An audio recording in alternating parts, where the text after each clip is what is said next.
Okay. It's like if you close your eyes and I ask you just to reflect on anything in your past, in your childhood, if any kind of memory comes to mind at all, you know, just take a few moments and do that.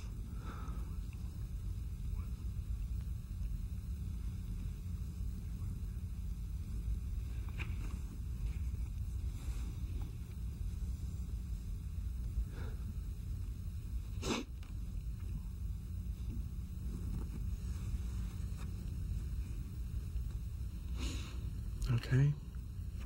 I was thinking back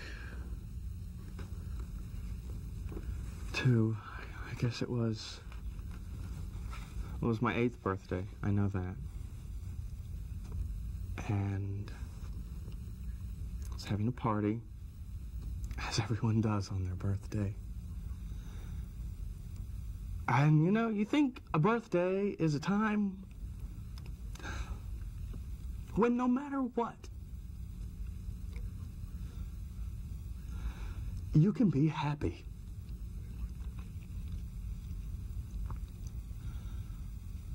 But that day, I mean, they put the cake in front of you.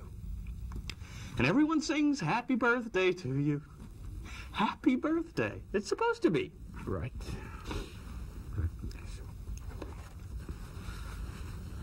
But when you've got a little brother who decides that he's the one who wants to blow out your candles, and he's not stopped, he gets to. I mean, you get to make a wish when you blow out your candles. Relighting them for you doesn't work.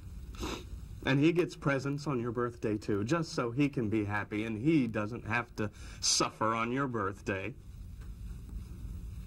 Right, so this is really heavy stuff. I mean, there's a lot of feeling attached to this. I mean, is there a theme? Is this a theme that's gone through your life?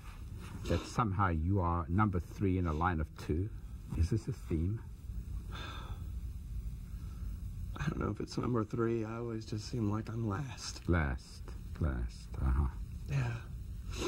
Everybody gets to be happy before Jim does.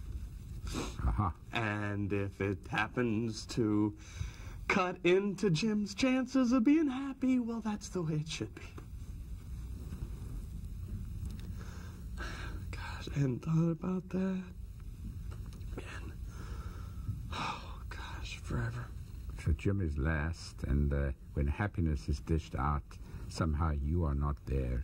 It's used up by the time it gets round to use what it sounds like. Yeah. Wait. I mean,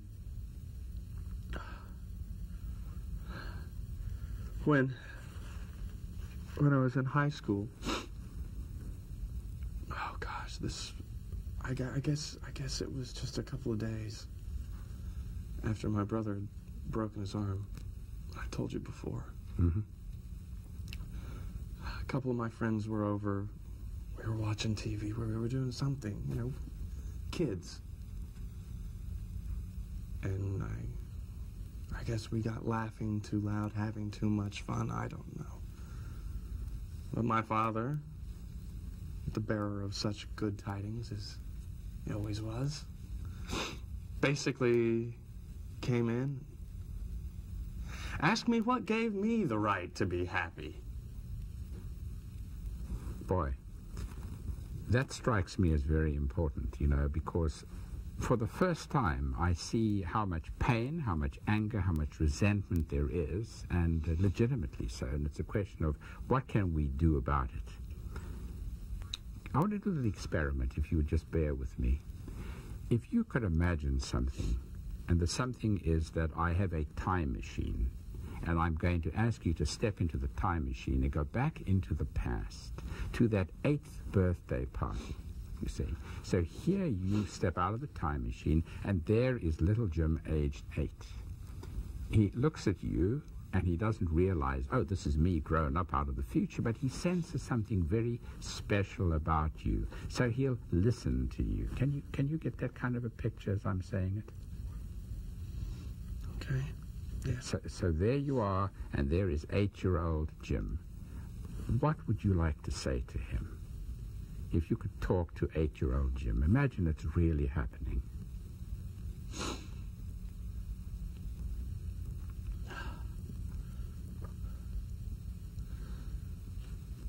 Don't worry about the candles. They light them every year. You'll have a lot more chances to make wishes.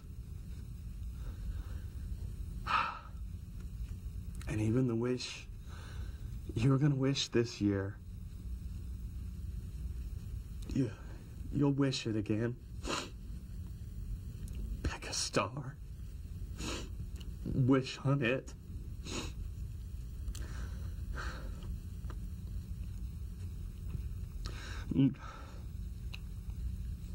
Could you tell him if this is true? It doesn't mean they don't love you, Jim. Is that true? Could you tell that to the kid in honesty? It doesn't mean that you're not loved. They're not trying to hurt you. They're not trying to ignore you.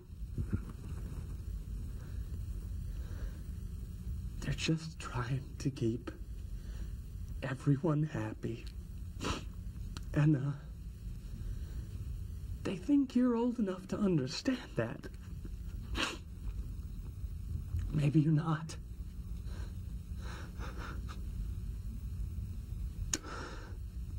Maybe it'll take several years before you do realize that.